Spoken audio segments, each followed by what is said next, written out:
Hello, and happy Tuesday, diary listeners. I have an announcement, and that's going to factor in today's diary entry, which I am calling A New Look.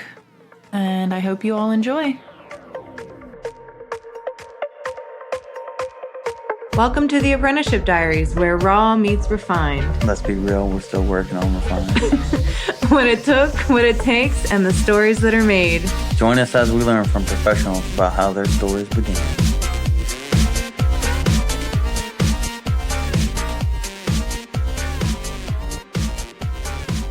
All right.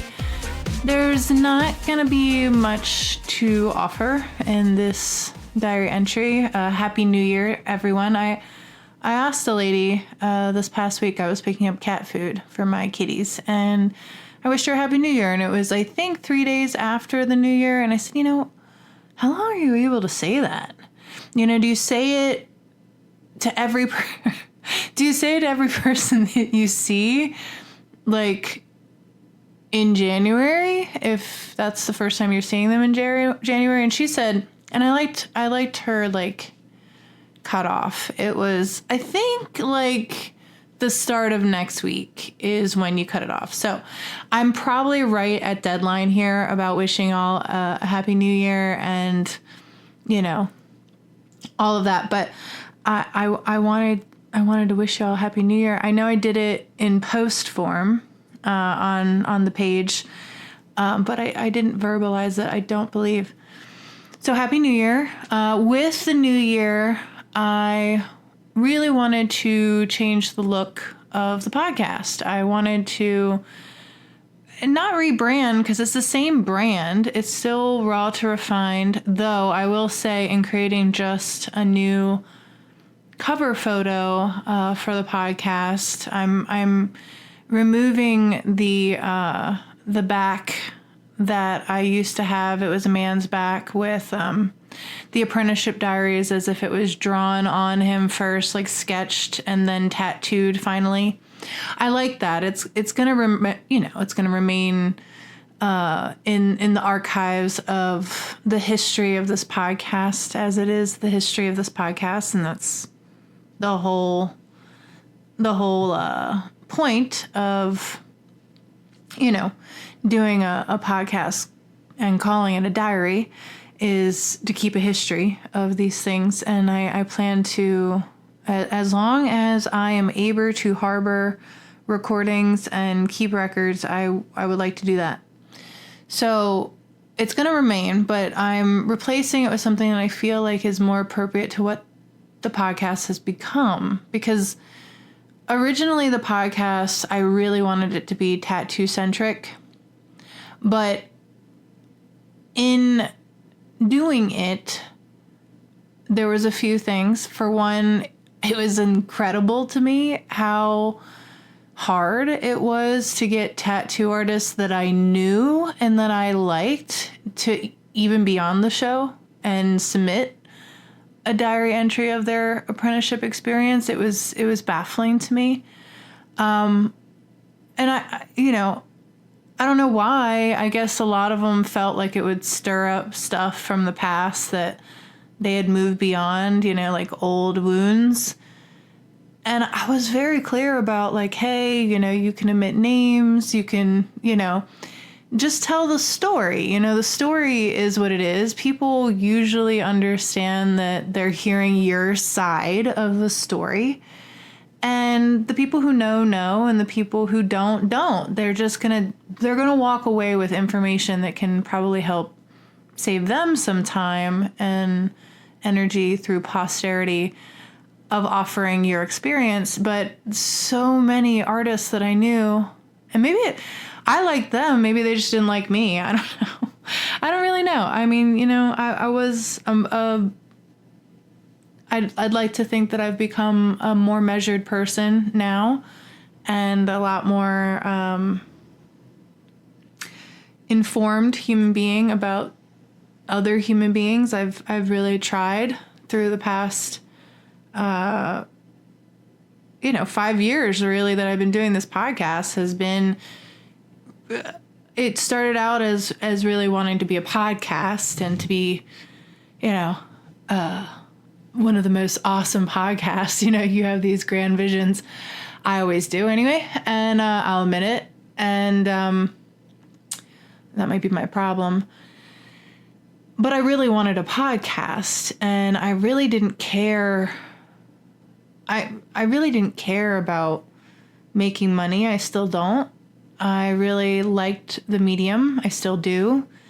And I really just wanted to use it as like a moving exercise for me to learn, for other people to experience, for other people to benefit from. And that was really the goal. So I kept doing it despite the lack of offers that I had for interviews. And even the interviews, I'll admit I'm not a good interviewer, or at least I wasn't. I like to talk. I'm a commentator, I think, and I have a lot of opinions, but I wasn't in the beginning ready or wanting to move into the space of commentary and podcast host, because that was kind of the initial thing, was that I didn't feel worthy to comment on tattooing too, so I made it a safe thing for people who were in tattooing but not of a certain age range to submit something that they had, whether it be that they were trying to get an apprenticeship, or they had gone through one, or that they hadn't gone through one and yet they were tattooing, and offer these stories that I felt, like I said, through posterity would help people. So that was the initial want, was to meet other tattoo artists, which I have. I greatly have, and I've really only been able to do that, I think, because I have really wonderful connections with, like legendary professionals in the industry, and not to name drop, but I have the benefit of having met Guy Atchison early in my experience, and getting the knowledge of reinventing the tattoo really early, and that was all like, honestly, dumb luck. I was not hunting that information. I didn't even want to be a tattoo artist when I came to tattooing. I really wanted to do art as a living, and I really wanted to pursue something that I felt like could elevate me, and that culminated my love for making with an ability to pay my bills and do so in a way that I felt integral, and I felt a great expression of the skills that I had, which is, in art school even they it's dumb, but they teach you what good art is, and good art is very rarely something that is overly overt. Yeah, and it will affect everyone, because good art is founded in principles that are very much so core to everything that we are. That's why you can call upon things like the Fibonacci sequence and sacred geometry and the theory of thirds and things like that when you're talking about art, complementary colors and things like that. Good art is something that people might not necessarily be able to articulate, but that hits everybody at the same way. But within that, it's kind of like touching God a little bit. And when that happens, words kind of fail. And that's why it kind of sucks, getting to my point, is that when you finish a education in art, then you're kind of doomed to go into this commercial space where everything has to be super dumbed down. super overt. In fact, they tell you, they're like, good advertising has to be something that everybody can read and understand quickly. And if it's too subvert, it's not good advertising. So the two kind of run counter to each other in a lot of ways. And, that was kind of what I was looking into before I dropped out of college, was that it seemed to me that every single space that you would put in your degree for and your qualifications for and all of that and submit for entry-level jobs was all working for other companies that truly would never let you be an artist. Like, it just ran counterintuitively to being an artist. And I saw that before I left college, because I was like, y'all keep teaching me how to make art, but you don't tell me how to sell this. You're not teaching me how to be an independent professional who is actually a artist, how to be a professional artist. And that's why I started tattooing, because for me, when I investigated it and found it as a profession, I was like, oh, this is, to me, the perfect combination of the commercial and the artistic. This is where everybody can kind of meet, because people want to get tattooed because they're drawn to it from a lot of different reasons. But it's something that I find that everybody's curious about. Just is. Even if they don't like it, they have a reaction to it, which makes it pretty awesome. And it's a way that you can practice art continually within a profession, and you're paid to do it. And the more you're able to make it your own, the more influential and the more elite you seem to be. And so I really liked that about it. I liked that I was getting attention for something that a lot of other tattoo artists were saying wasn't even tattooing. They're like, oh, you do these watercolor tattoos. They're not even tattoos. And yet that was the thing that was fueling my ability to pay my bills in the beginning, as people wanted it. So regardless of how much it is quote unquote tattooing, it provided for me, and the people who I did it for loved it. And I've asked them, about it since, and many of them don't want me to touch their tattoos. They love them still. They're exactly what they wanted. And it kind of runs into the whole just being a servant of the people kind of thing, which is also my background, is working in the beauty industry, hair industry, and genuinely wanting to service people and offer them a space where they can reflect and be. So that's a long way around to scratch your butt, I guess, and telling you what the want for this podcast was. And then what it has become. I think it has become all of those things.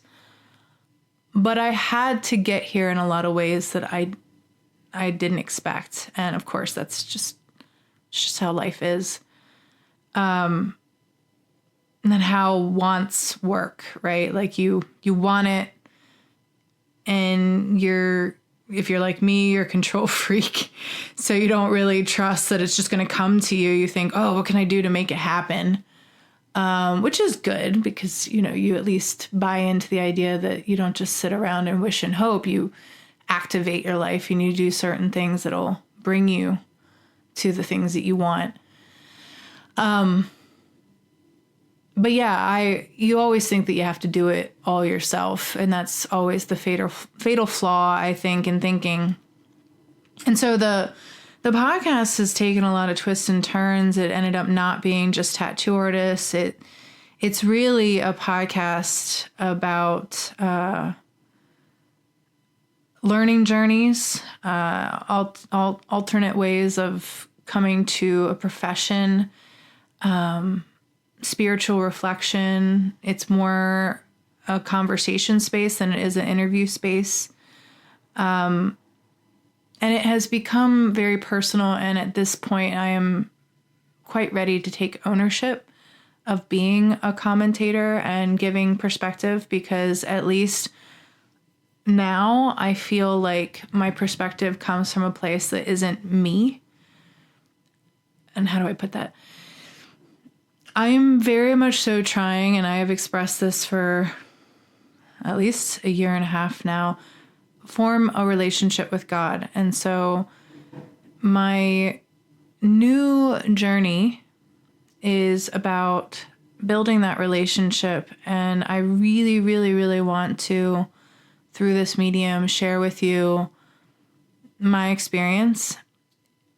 I wanted to still say very organic. If something comes up where, I meet somebody and I think that they're really good for the show and they're going to have a lot of insight to offer the show in multiple ways, I will have them on, talk to them. But it's going to be a lot more me, and I'm ready for all the hits that might come in making it about me. I'm really in the tattoo realm. Small fish and a small fish in a very big pond, actually, at this point. And I don't want to do any of the things that they say you're supposed to do to grow a show. I hate it all. I hate all the divisive ways, because it's like I said about college, when you go in to sell something, you have to make it so unbelievably blatant for people. And it's just, for me, it's just not good art. It's not good art. And I don't want more. I want quality. I want it in every single way. I know that's a high expectation, but I really do. I don't want crap, I don't want integral listener or non-integral listeners. I want integral listeners. I want people who stay for sometimes reasons they don't even understand. Maybe if they were asked, they'd rattle off a few things, but they stay because they like it, and just like good art, and they get something out of it in a way that benefits them. It could be as simple as they just like my voice. I've had a partner of mine tell me that he really liked my voice. So that's good enough for me. And that's something. I know I've stopped listening to a lot of people because I didn't like their voice. I didn't like their cadence. I didn't like their tics, all of it. And on the converse, I've really loved their voice. I've really loved their jokes. I've loved their humor, their sounds and things like that. So, it's just as earnest with me as it would be with anyone else. And I don't really care why you stay. I just appreciate if you do. Equally, if you leave, I can appreciate that too. There is now a lot of tattoo related podcasts, and even one that has a video attachment that I got wind of that Painful Pleasures is putting out, that is pretty much my podcast, or at least what my podcast was aiming to be, called, what was it? It wasn't The Apprenticeship Diaries. It was like The Apprenticeship Stories or something like that. I don't know. It was pretty much my idea, and I felt it was pretty snaky, if I'm honest, but whatever. I haven't trademarked this name or anything like that. I do own the web addresses and stuff like that to The Apprenticeship Diaries. So that's mine, and I could probably make a good case for it being mine for a long time, but again, like I said, I don't like all the nonsense. I don't like all the cutthroat businessy stuff. I don't have the balls, I think, for it. I'm an artist, and I'm gonna get Like, I'm going to get hit by the people who are able to culminate wealth, power, and influence and dominate the space and just do more flashy things. I realize that. That's not why I'm doing it. It never was why I did it. Nothing I do is typically with that kind of aim. The only reason why I wanted it to take off and be famous is because I really believe in a lot of great things. I know it's hard to say that without ego. There is ego there. But I know now by looking at myself, I am very wicked. I am a very wicked person. We all are in some ways if we're really looking at ourselves through the lens of comparing ourselves to ultimate love and graciousness. We are very wicked if we're truly honest about it. But my wants have always been, well, obviously there's some that are very selfish, but even those, the selfish ones, were very set against personal accountability and what I felt like I could personally juggle and take on for myself responsibly without burdening or hurting anyone else. So even though it was very centered around gratifying myself, limiting myself would really be the better word. I limited it to just what I could handle. And I formed my life very much so around that plus what would bring me joy. And truly what brings me joy is a lot of things. I get a lot of joy out of just life, out of certain things. I mean, right now the sun is streaming through my window in a beautiful way, and it's dancing across this room in a lovely way. And you can get caught up in so many romantic things that life brings if you're paying attention. And I always try to pay attention. So I guess that's what I'm saying is that I feel like I pay attention to things that might be missed by others. And I really wanted those to go out into the world. Because from what I heard from clients and friends of mine is that they didn't always agree with me, but that they liked my perspective because it offered a different view that they had never considered. And as an artist, that's what I can offer is perspective. So I really would like to keep offering that. And I do think that there is something perhaps unique about my perspective and the way I can articulate it than anyone else.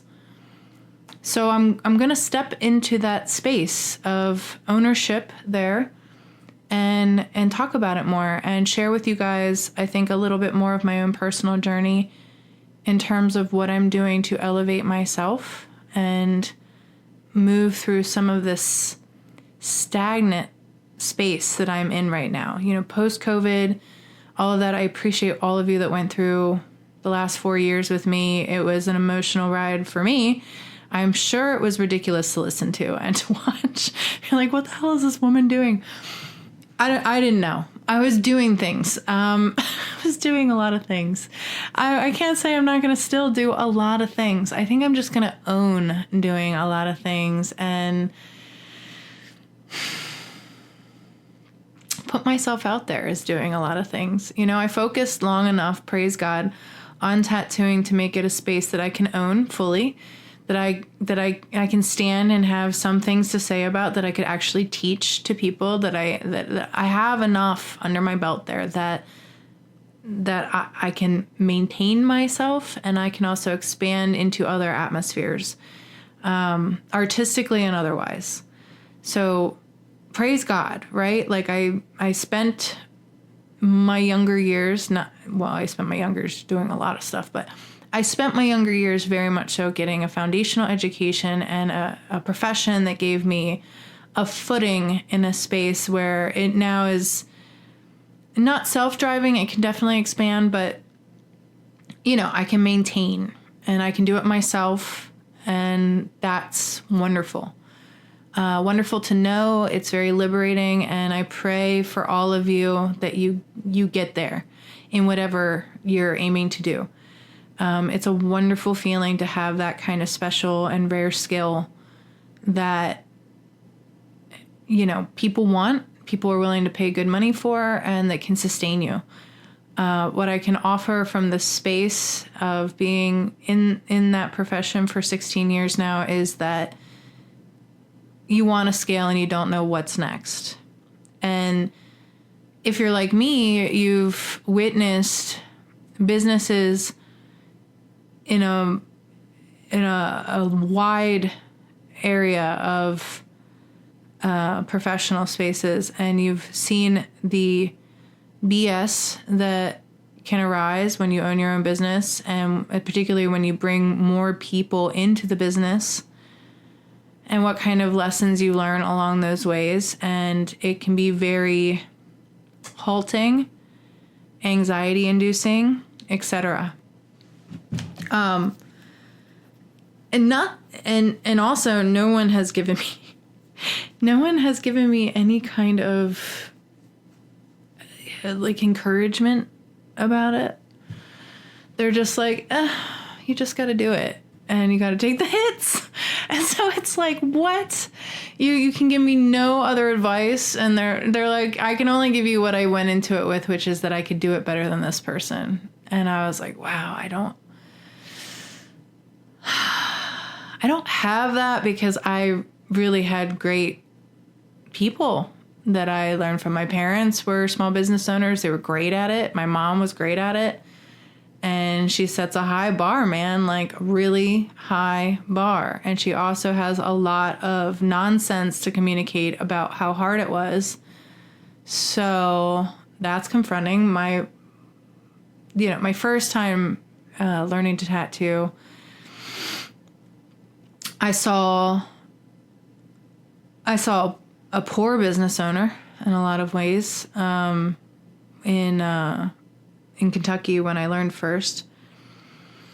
But a lot of kindness. I don't think that he, flawed people, but not a good business owner. But it didn't make me feel like, oh, I know enough about tattooing to open up my own spot or to go back into tattooing. In fact, it made me feel like, oh, well, I didn't have a good mentor at first and a good business owner, so I should probably relearn how to do this. And that's why I did 2 tattoo apprenticeships, and why in between I got licensed in being a barber and then cut hair for a long time after that.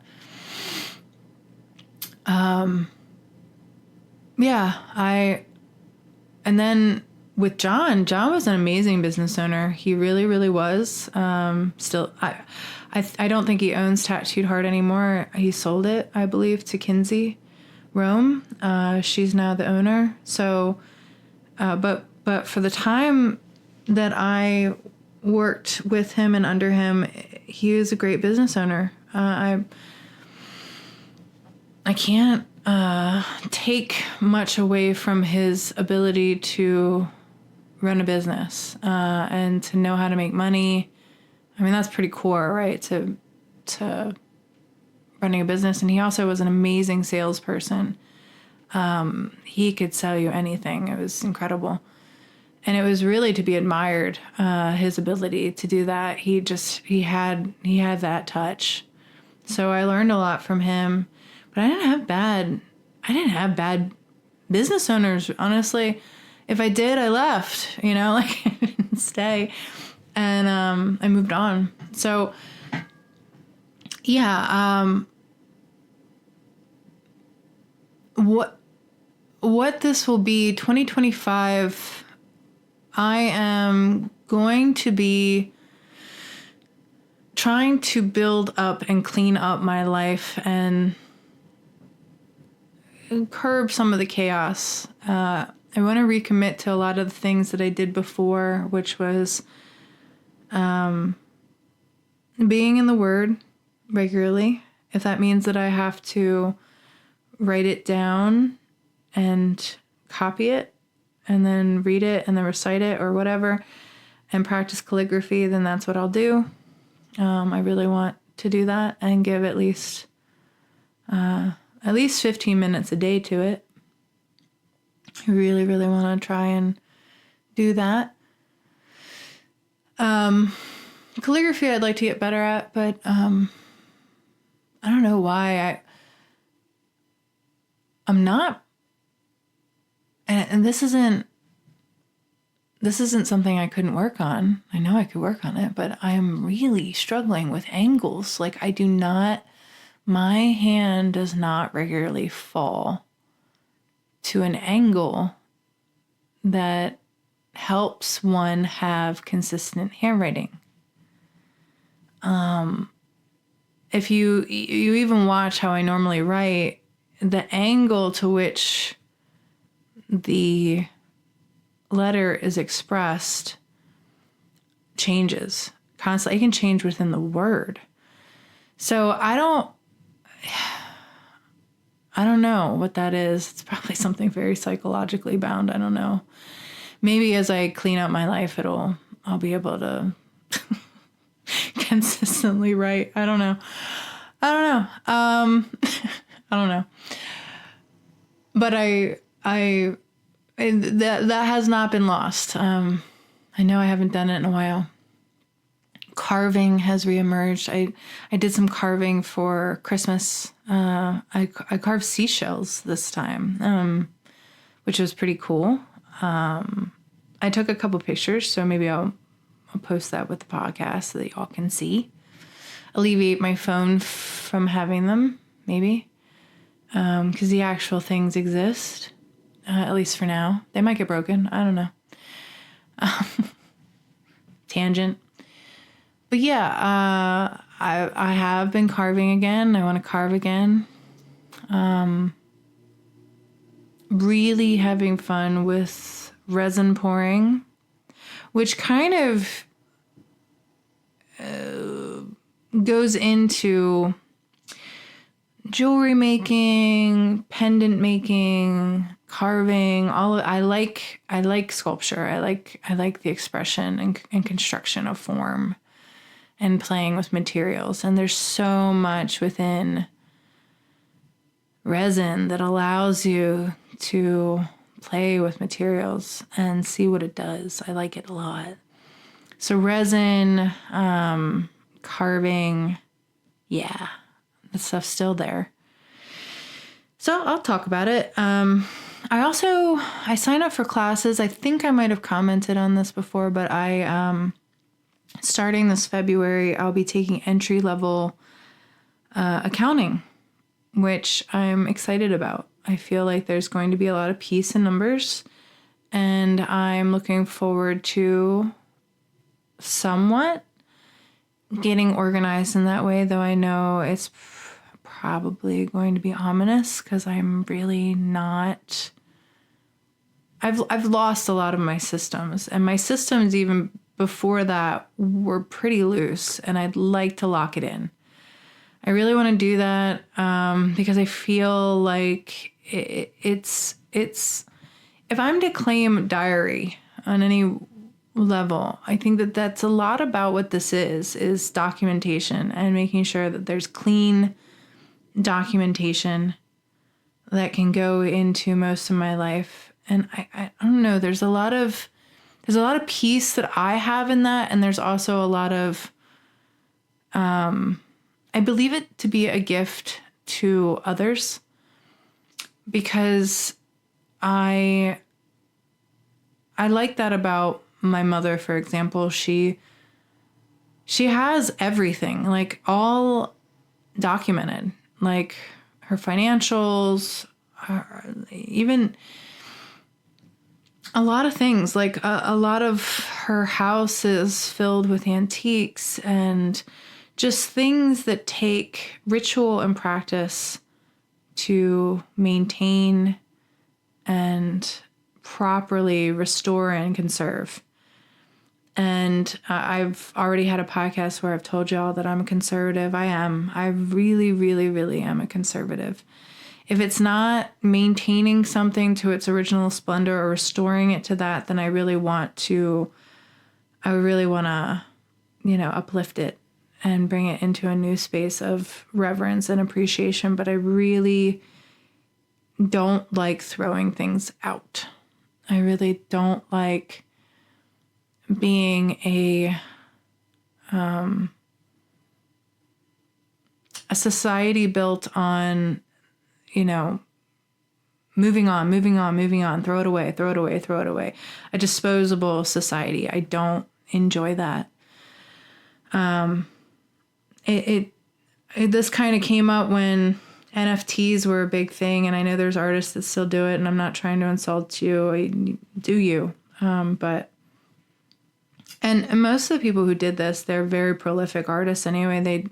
They do art in multiple ways, and the ones that I know have businesses, and so they also help other people reach their dreams, and they're big economic drivers, and they have their place, and I appreciate them. So I'm not critiquing you if this is something that you did because you felt like it was a good opportunity to make money or to, take advantage of a niche place that people were in. But for me, just hearing about it and understanding what it was right away, it just struck me as something that I wanted nothing to do with, because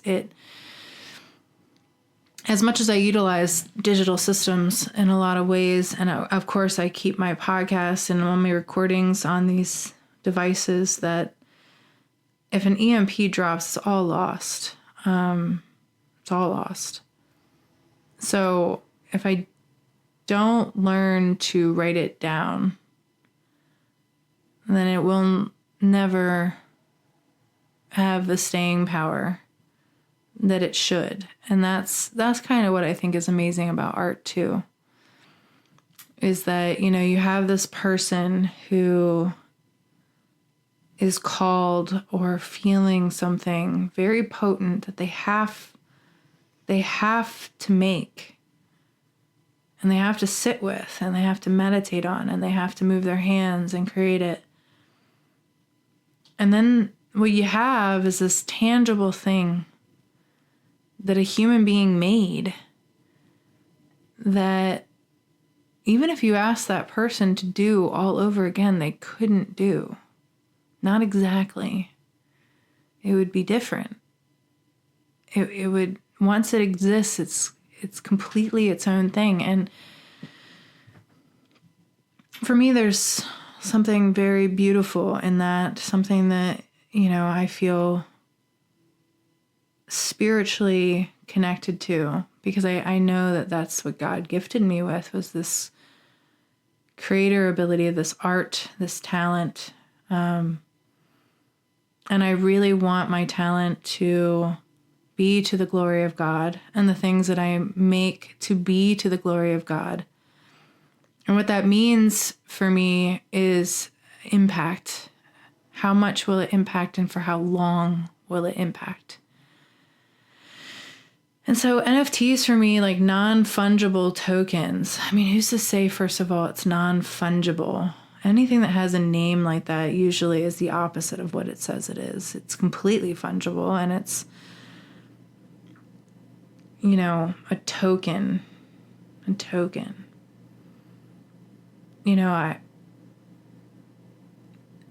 I guess a token, you'd feel like it's this rare thing that you gather along your way, but they didn't strike me as that. They struck me as very momentary, very fleeting, and very cheap. And so I didn't want to be a part of that. I don't like things like that. I like things with substance, with depth, with richness. And if I'm going to do something with my art, and again, like I said, I don't begrudge anyone that has NFTs and that creates these tokens that are purely about your business, and they're all digital. And, there's a blockchain that you can actually like go back on and see how it was purchased and the original value and all these things, like there's records. I appreciate those things. I appreciate transparency. I like where a lot of the digital spaces are going with their ideas. I like the freedom of it. I like the, small people using these things to greater ends. All of that I feel is the same kind of thing of like wanting to live to the glory of God, and God wanted us to have freedom. Really, really. I mean, anyone or thing that loves you wants you to be free. They don't want to enslave you. They don't want to use you. They don't want to abuse you. They don't want to do any of those things. So it's not that I don't see those things. It's just for me personally, I didn't find anything integral about them, and I had no interest. So I'll be making, and this is going to be a year of making. There's a couple realms that I want to pursue in this time. I'm not going to announce one of them, but the one I think I already have talked about with a series of people. I want to do a birds of the Bible kind of thing, just because it was on my heart, and I love birds. They're very spiritually evocative to me, and I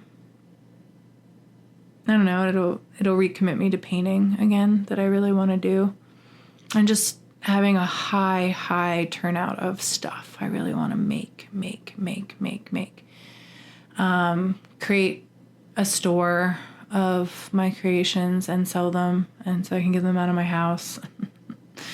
and once they're made, let them find new homes, because they're not mine anymore. They're their own thing. They need a home. So, less holding on to the things I make and more of them going outward. And I'll still be tattooing. As it's turning out, I'm not so sure how much I'm going to be pursuing conventions in a tattoo space. I had a few, I have a friend that I really want to do Baltimore with again, so I have to sign up for that quickly, just because the deadline for signing up for it, I don't know if there's a deadline, but it's coming up quick. It's in March, so I have to sign up for it fast. She wants to do it again, so we're gonna do it. But I really hate conventions. I really don't like them. I have only liked my company. I have only liked being with other artists and traveling with them, hacking the travel, learning what things you learn when you are traveling. I like all that. I like the way you kind of set your life up when you are regularly traveling. You're kind of in a rhythm of it. So, you know how to pack, you know how to handle the whole thing. You kind of have an ease about it. If you're traveling with the United States, there's very few places you go to where you're not going to find a CVS. You're not going to find the things that you need should you not pack them. So it's not like you're going out to the middle of nowhere and you need everything you possibly have. Learn those lessons. And when you're out of that vein, I don't know, you forget about it. Like, you just you forget about it. And then you start doing old things again, and you're like, oh, yeah, like, that's why you don't do that. Yeah, okay. But when you're in a rhythm of it, you don't make those kind of choices or mistakes, and you just, I don't know, you travel better. You're also, if you travel in groups and with other people and plan things with other people, typically there is a person who makes up for something that someone else didn't do, vice versa. And that's really fun because you learn a lot about a person, and you pick up a lot of tricks and tips. Oh, excuse me, listeners, for yawning. But yeah, not to say that I won't travel.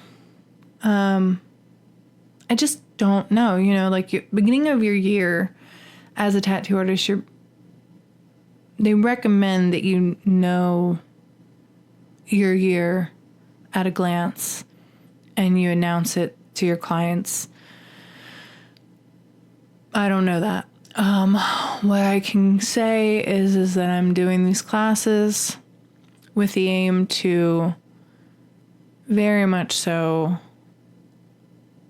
pull in, re-establish my foundation from where I am now, because I'm very assured that this is what I want to be pursuing for a while, my relationship with God and all things that. And I really want to invest in that because I know it will profit me in ways that are the most important. And like I said, if money comes, that's great, but it could only come if it's well-gotten gains. I do not want things to come built on a bad foundation because it just can't sustain. It can't hold, and I know it can't hold.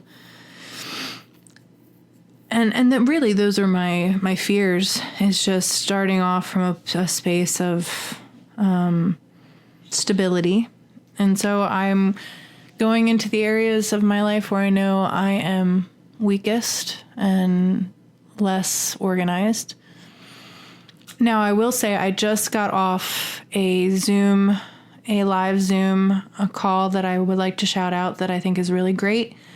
If you're a tattoo artist or an aspiring one, definitely follow and try to get on the regular listening list of tattoo career builders. Derek Youngberg is the owner of that company, and he's really dedicated to being a consultant there and helping tattoo artists as they move through their careers. And he offers on Tuesdays at 1 p.m. Eastern, but 10 a.m. Pacific time, like a free talk where he gets professionals on there and they give advice and they do a Q&A. And this most recent one was about taxes, and he had two people that are very based in their work with salons, tattoo artists, tattoo shops, and they did a talk, and it was really, really good. And what I will say from that is, after listening to some people and their experiences, I'm unbelievably grateful again for my great influences. My mother is great. Her people are great. The tax attorney that I used for a while, and now I have an accountant. He's not a tax attorney, but using a tax attorney for so long and having just over a decade worth of filings with one company, one set of people is wonderful.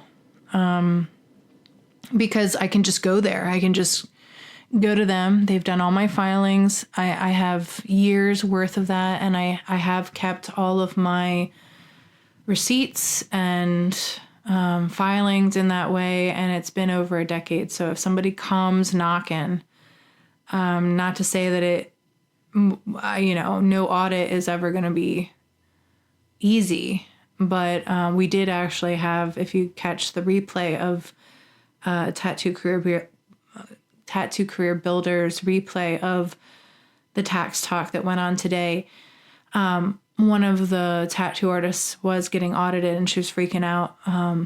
And they quelled a lot of things, gave her a lot of good tips, gave all of us a lot of good tips upon her experience. So that was really great. Even if you have nothing to offer, just listen to that kind of stuff, because for me anyway, those are the kind of things that give me peace or give me a good view or perspective of where I am in everything. And I will say that sitting in that space and kind of hearing about where other people are, I'm very grateful for the choices that I've made over the past 16 years and the wonderful people that I've been able to meet and that I have had access to. It is phenomenal.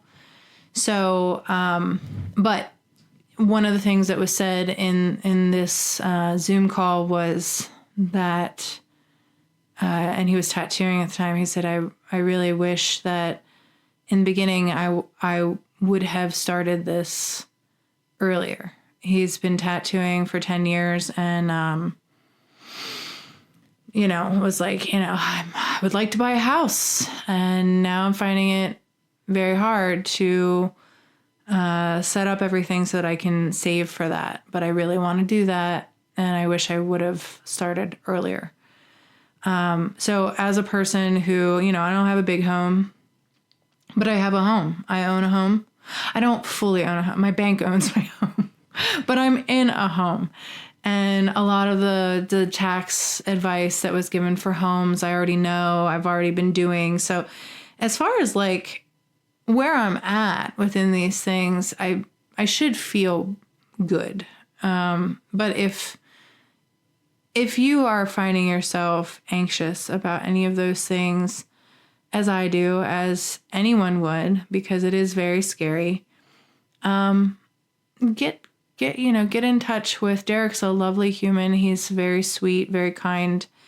The information that he provides and has always been exceptional.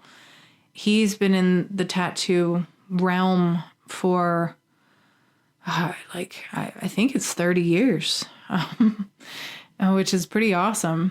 So he knows a lot. He's owned shops. He's been a tattoo artist. He now does supply and, like I said, owns a consulting business at this point, and it's really good. And he offers you some freebies, so definitely check out that for sure.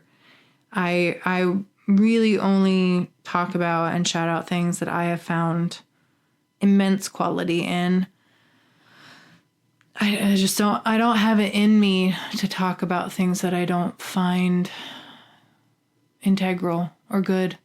And if I do talk about them, I'm honest about how I feel about them. And so you always know what I feel about them, and I'm unabashed about it. I can be wrong, and I'll admit when I'm wrong. But I will always tell you guys what I feel, at least in the moment, about something.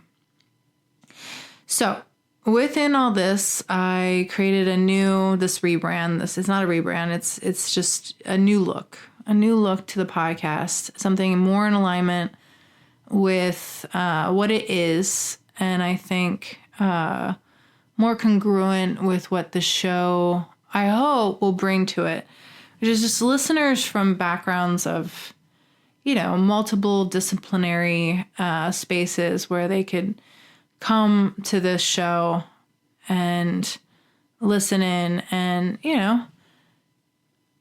gather some insight, maybe be less scared, maybe have somebody that they can touch base with and be like, hey, I feel the same way or whatever. I've always been down with like giving people advice or, and getting critique too. I'm fine with that. I'm very stubborn about how I will move and grow, just because I'm led by something that I don't even understand completely, but I know to trust it. I know to trust it because the second I don't listen, I get bit. So I know I got to follow this, for better or for worse. It's something I got to put blinders on and do. But yeah, the new look is, upon reflection of like, I don't know, the podcast looked very dark before. It was, everything was pretty, I tried to have it be black, white, red, and gray. Which I like all those things based on the fact that that's kind of, I don't know, in an artsy way, like there's black and white as an extreme, and then all the grays in between, and the thing that's human is the red, and I do think that that's a very neat thing, especially if, you consider blood as a life force, a thing that runs through everything. I kind of like that, but it's too dark for me and stark. And it's as much as I wish I was that clean of a person and that succinct, I'm not. Maybe one day. I love color. I love all the colors. And honestly, it was really hard just to nail down a palette that I did. I don't even know if I'll stick to it. But the image that I created, you'll see it because I'm going to post it on the page, and I'm going to change over this week all of my social media spaces over to this new look. I created an image that has multiple people, 3, because I thought 3 was, I like 3s. 3 people either climbing a mountain, on top of a mountain, or at the bottom of a mountain, reflecting. And I felt like that was a great, thing to kind of clock the different phases that this podcast has explored. You're beginning your journey, you're still climbing, you're at the top of the mountain, you're overlooking and you're appreciating, your climb, or you're at the bottom and you're reflecting upon what you just did and now what's next. And then you're looking out and going, wow, there's still lots of mountains to climb. And I felt like that was a good image.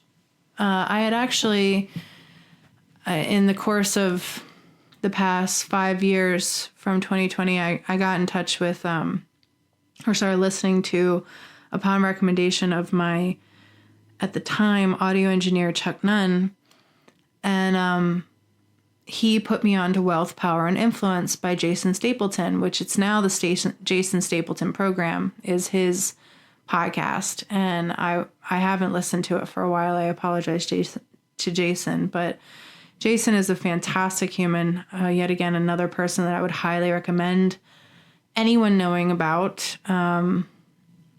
His show, even though it's not about wealth, power, and influence, I'm fairly certain that you will gather all of those things if you listen to the man. On top of it, he is a good human, and I've met nothing but good humans from him. But he was looking to rebrand, and he was changing the name of the podcast and everything. I didn't want to do that, but on my own podcast, but I did want a different look, and he was looking for a new cover photo for his podcast and everything, and I constructed something similar to what I made for myself. It was a little bit more brooding and polished and limited, which I felt like was more his vibe. It was very succinct and polished. Mine is not that. In fact, mine kind of looks like a 90s kind of influenced thing at this point, which I like, because the 90s were good times. And that was, if there was any kind of space that I wish that we could kind of reclaim, it would be more of the 90s vibe. I feel like we were happier. People were pushing against certain things. They were testing boundaries in great ways. And none of us ever felt like it would go sideways. Of course, that's always a bad way to think, because it always will. But, 90s were fun, man. And the color palettes and everything, and just, it was a spin-off from the 80s, which were really fun. But the 90s were cool. And I that was big I graduated in 1999, so I was like the last year of the 90s kids. And after that was all 2000s. And yeah, so I used what I did because Jason Stapleton never used the image that I made, but I really liked the image that I made. And I honestly, sorry, Jason, I was like, you're dumb for not liking this. This is perfect.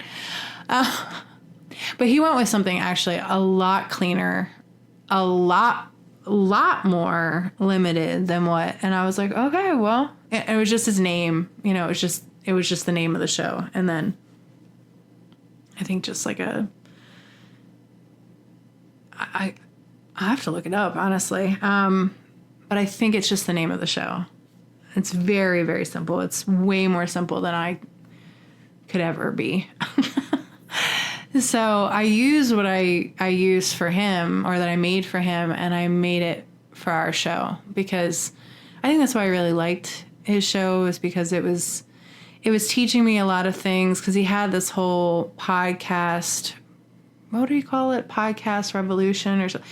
It was something about how to be a good podcaster and what are some of the things to build a podcast and, you know, you want to think about. And he was really, really good at story branding and how to make a brand succinct and good. And he did consulting as well and still does. But yeah, that was what his vibe was all about. And it was really cool. And I think that's what I liked about him, is that he was a great educator. He knew how to take complex things and break it down into smaller pieces.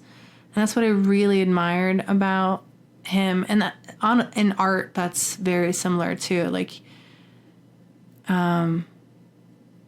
less is more, you know, like the more succinct, the more honed, the more whatever you can do to something, the more elegant it looks, the more, you know, it's like watching a really good dancer. They make it look easy, but in order for them to make it look easy, they have to drill and drill and drill and drill and drill and hone and hone and hone and hone. And you have to pay attention to these very minute little things that most people don't catch. But if you're really good at paying attention, you do.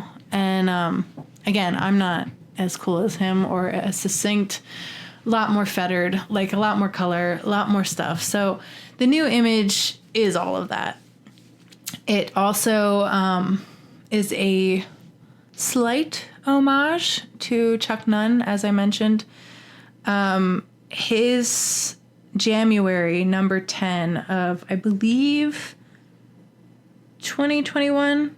It was either 2021 or 2020. Oh, I hope I'm right. Anyway, it's on his SoundCloud. He has done January a couple times. What January is he would do a jam every day for the month of January. And they were all different, and I think he's done it a couple years in a row, and he posts it to a SoundCloud account, and you should definitely check it out. The link is in show notes. It'll link you to at least January 10 that is used for the song, and then you'll find Chuck, and you should follow him because he's awesome. I love Chuck. I haven't talked to him in a long time, but I love Chuck. So I use the visual of an excerpt, a very small excerpt of January 10 in the image that I created. It's the sound bars that are actually a part of the Apprenticeship Diaries intro and exit.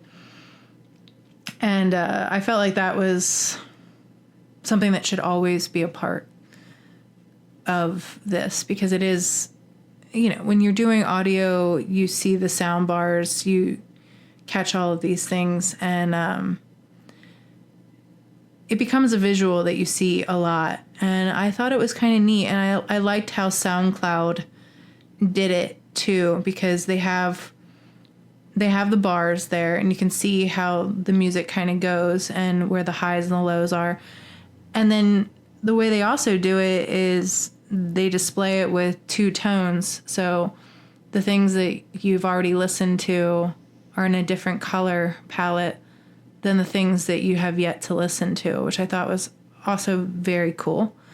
And there was also this very neat, they do this with their bars.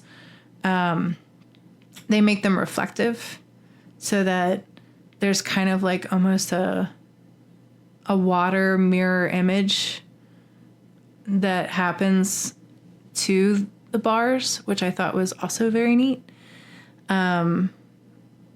It's probably a lot of things I don't understand about actual sound bars, to be honest with you. But I love the visual of it. So I used that visual. And I actually included a book in this new look because a lot of what I've gathered is from books. I love to read. I plan on being in the Word. So having a book open, a specific book for me, but a book is something that I can unequivocally stand for anyone.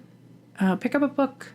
You know, I had a friend recently ask me if I would consider teaching fundamental art online via Zoom, and, you know, if I would do that, if I've done it. And I was just thinking to myself, you know, yes, did I learn things in art school? For sure, but it was really important to be there. There's something about being there that's very necessary. And I guess it's just because no matter what, you're going to have to interact with other people if you hope to put food on your table. Like, you're not going to be able to just be this cut off, autonomous person who never leaves their house.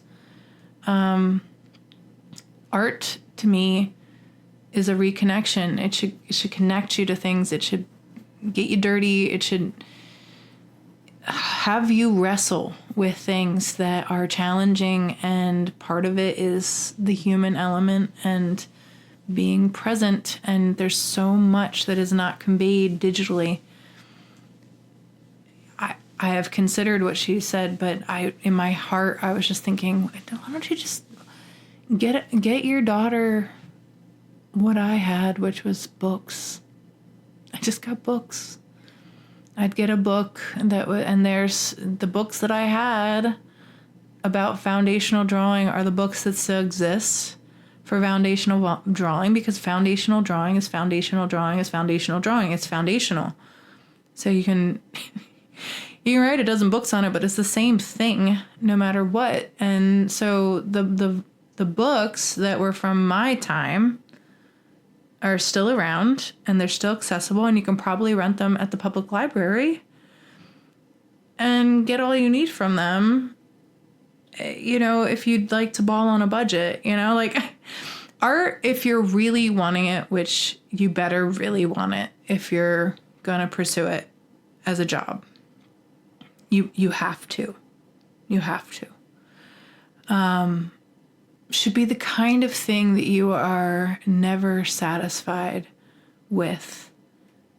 And I say that in like, you're craving it constantly.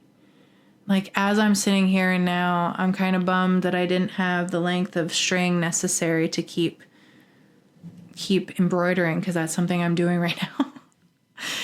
And I've dabbled in that too. It's with a specific aim. But yeah, I'm sad that as I'm talking, I wasn't able to keep embroidering. I probably wouldn't have been able to articulate as well. 'Cause you have to whole ass, one thing. Don't half ass, Ron Swanson. But yeah, I was kind of bummed that I didn't have, you know, my full length of string to keep embroidering as I was talking.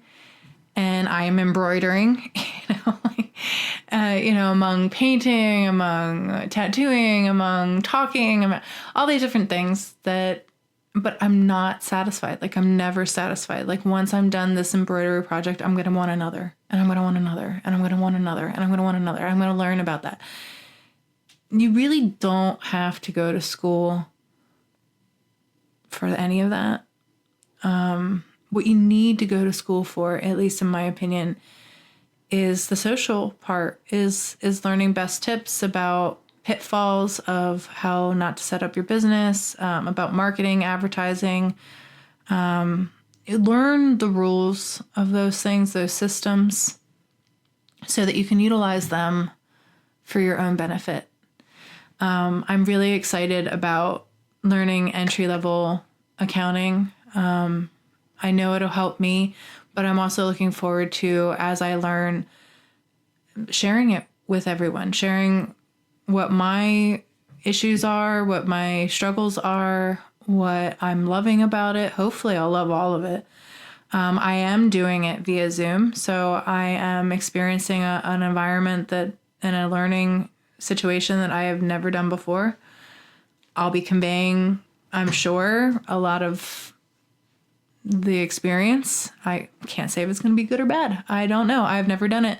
So I will be talking about that in the future. Some people that I would like to have on, and one podcast that I hope to produce in the very near future is the last one that I did with Carol LeBaron. I still haven't, it's a few years old now. It's at least a year old now. I did not release her last recording with me. I feel really bad about it, but I really wanted to do a video version of it as well, because I was exploring that space at that time. I still am. I like shorts for videos. I don't really think if you're a podcast listener, it's really that essential to have too many visuals. I kind of like audio only. But for advertising and for social posts and stuff, I think small video clips, reels, things like that are fun. And they're fun to produce too. And they do take time. They take far less time than producing a full-length podcast, or at least to the length that I usually speak with someone. So I do want to put that out there for everybody to, at the very least, listen to, if not, if they don't get to look at the video version of that, because I owe Carol that much, and she's a fantastic lady, and everybody needs to know about her because she's cool. She would be very happy to know that I've been embroidering and sewing. So I want to do that for her, just kind of, make good on a promise.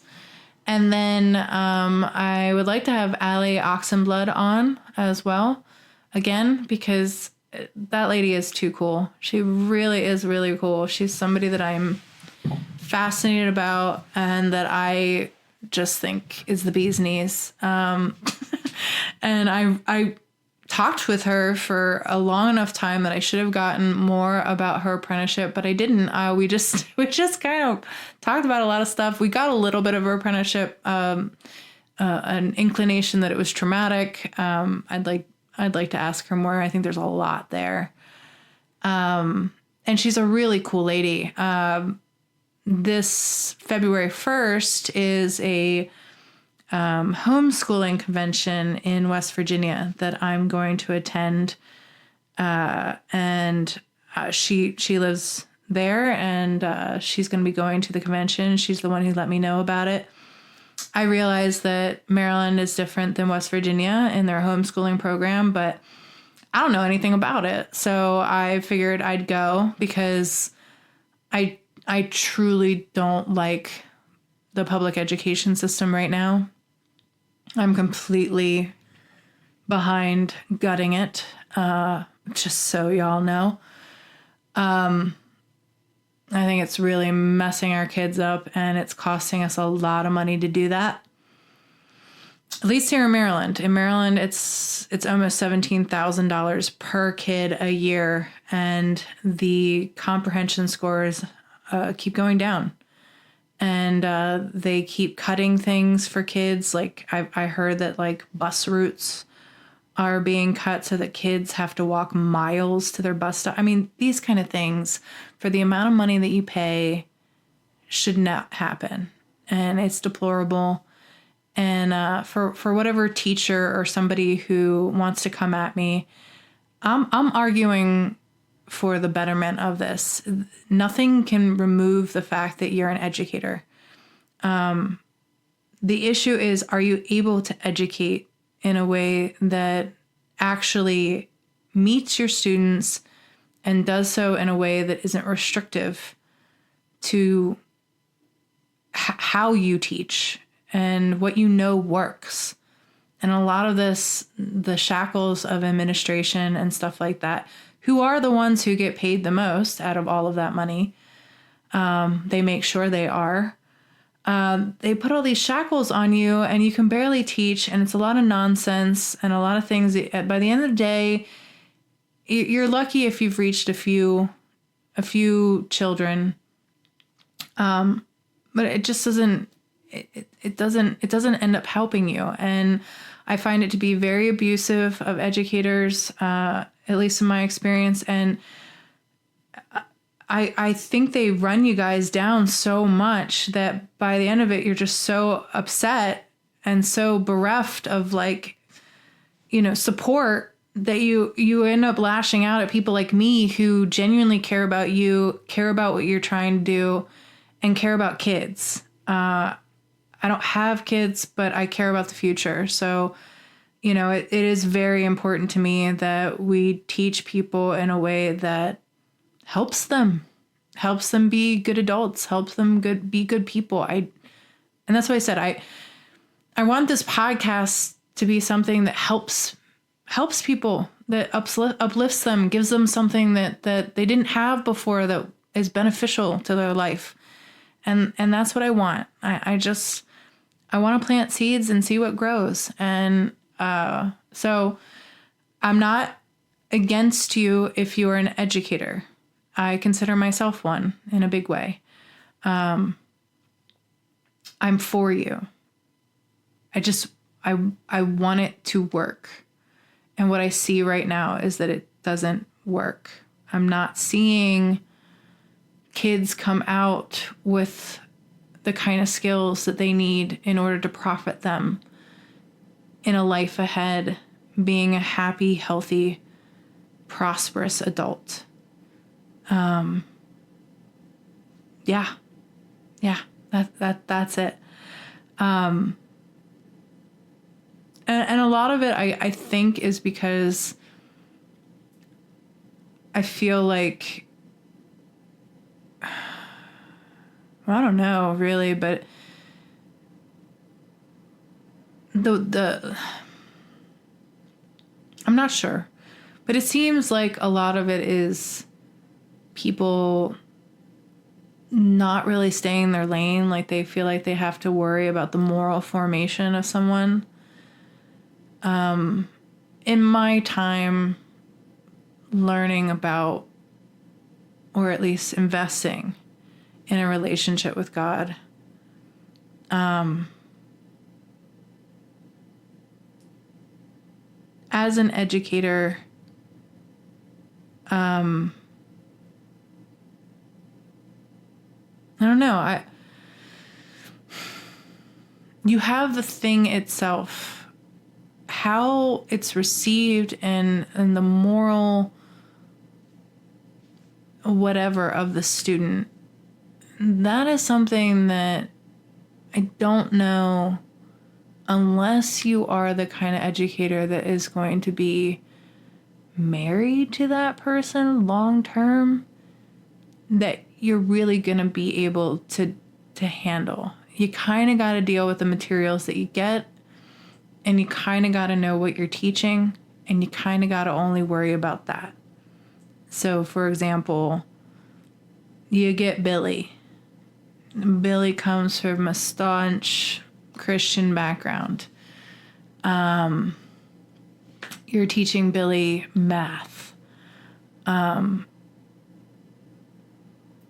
Your job is teaching Billy, no matter what his conceptions are of, early human history or entomology or whatever.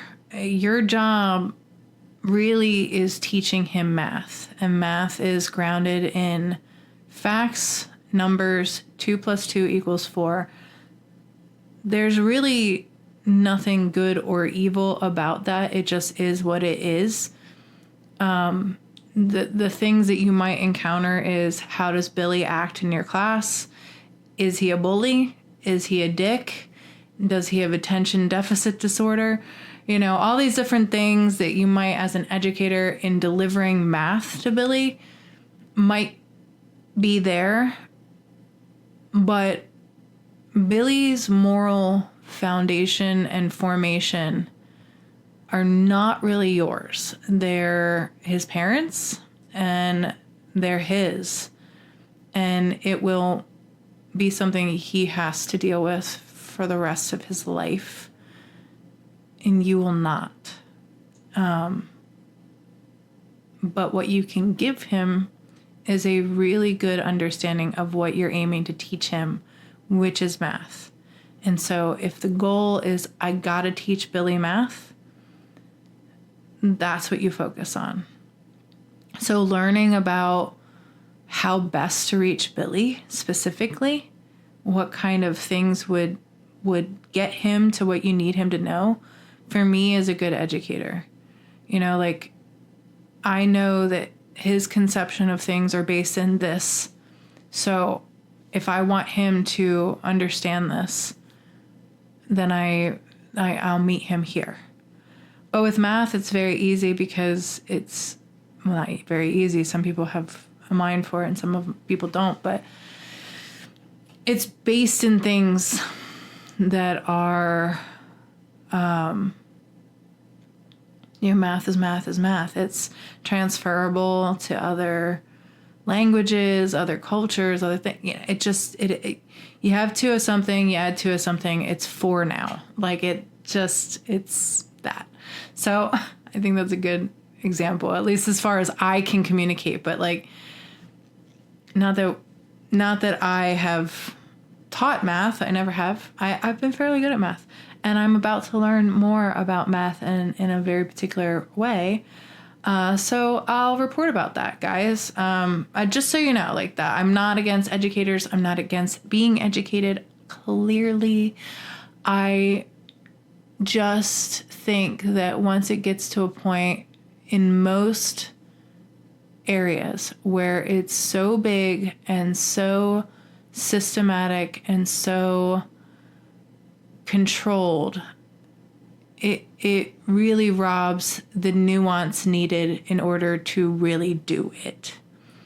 When it grows to a scale where you're just trying to get as many bodies as possible and throw something at them, it really doesn't deliver quality.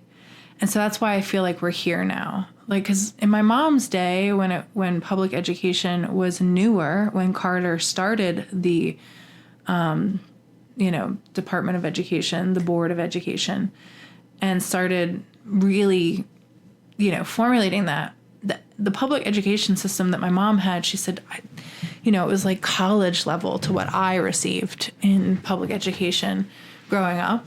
And from what I can tell of the younger generations, not my nephew and niece, by the way, they are brilliant, but they have my brother as their dad, and my brother's brilliant, so I don't know if that's even a good, tester. But the people that I have met in general that came from public education spaces of late, they're very kind. They're very kind people, and I do believe that kindness is good. It's probably better than being smart, honestly, because I've met a lot of smart assholes. But very conscientious, but very anxious, and I feel like anxiety usually comes because you don't feel ready, or you don't feel prepared, or you don't feel up for it, and that suggests to me that they don't have the tools they need to actually approach some of these things that are very much so necessary to confront life. And so the education system is failing. You can just see it in the way that kids are emotionally and mentally, all of that. They're not up to the ability of people of my parents' generation, and certainly not mine. And I'm a pretty weak, like I'm a elder millennial. Like we're anxious too. We're very nomadic. We're very like, we're probably the ones we're the ones who probably maintained all this shit. I don't know. But it's not like I come from a generation that had to struggle much at all, if at all. We kind of had a lot of blessings. So, and if I'm saying that the kind of stuff that this generation talks about being scared of or not knowing how to do is like, what?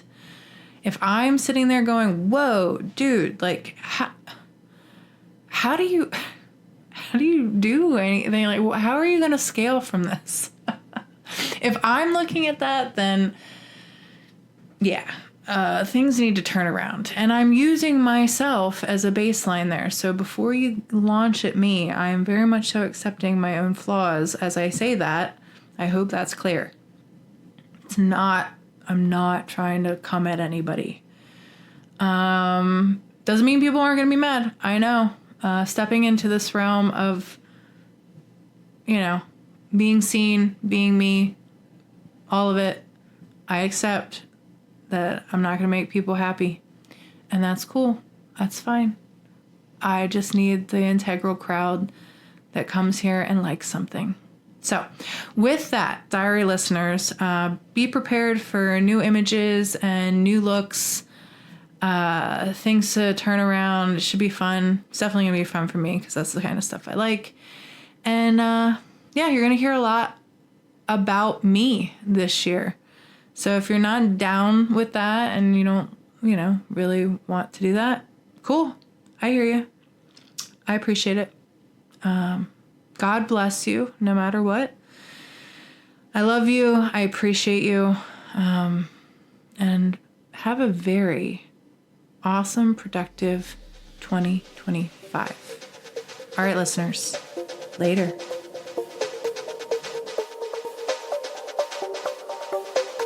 Thanks for listening. You can find the Apprenticeship Diaries on Twitter, Facebook, and Instagram.